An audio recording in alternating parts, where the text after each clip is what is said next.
2 और डॉट लिखा है 2 1/5।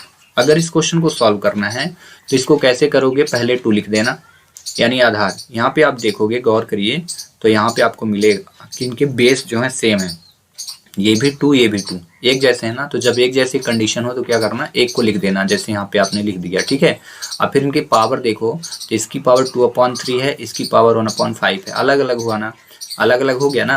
और जब अलग अलग होगा तो फिर क्या करोगे, पावर को ऐड करना है। क्या करना है, पावर को ऐड कर देना, इनको ऐड करेंगे। तो चलिए हम ऐड करके दिखाते हैं कैसे ऐड करेंगे। तो यहाँ पे लिखना आप 2/3 और प्लस कर देना 1/5, ये ऐड कर देंगे, ठीक है।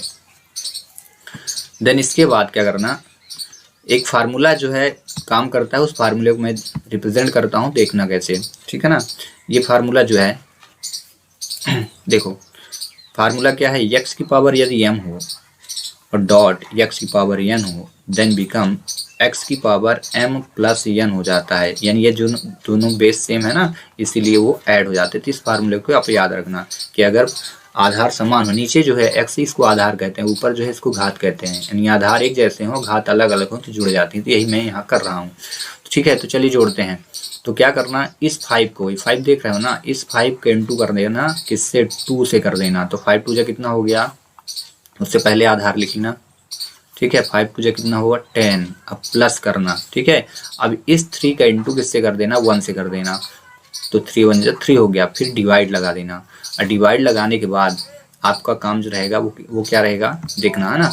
डिवाइड लगाने के बाद हर के लिए क्या करोगे, मल्टीप्लाई करना पड़ेगा। किसका किसका मल्टीप्लाई करोगे, तो 3 और 5 का मल्टीप्लाई। तो 5 3 जा कितना हो जाएगा, यहाँ पे 15 हो जाएगा, ठीक है।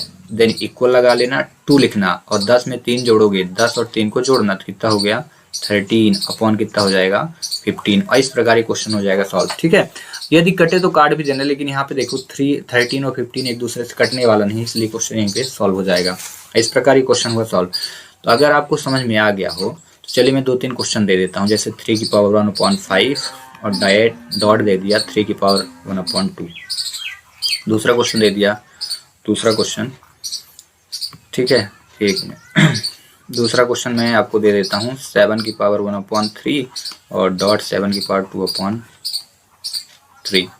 एक क्वेश्चन और ले लीजिए, करते रहिएगा, प्रैक्टिस हो जाएगी। 3 की पावर 1/7 डॉट 3 की पावर 1/8। लीजिए एक क्वेश्चन और दे देता हूँ 13 की पावर 1/7 डॉट 13 की पावर 1/2। ध्यान रखना बेस सेम होनी चाहिए, अदरवाइज आप नहीं कर पाओगे, ठीक ना। जब बेस सेम होगी तभी करना है ना। अगर बेस सेम नहीं है तो फिर इन क्वेश्चनों को नहीं करना है।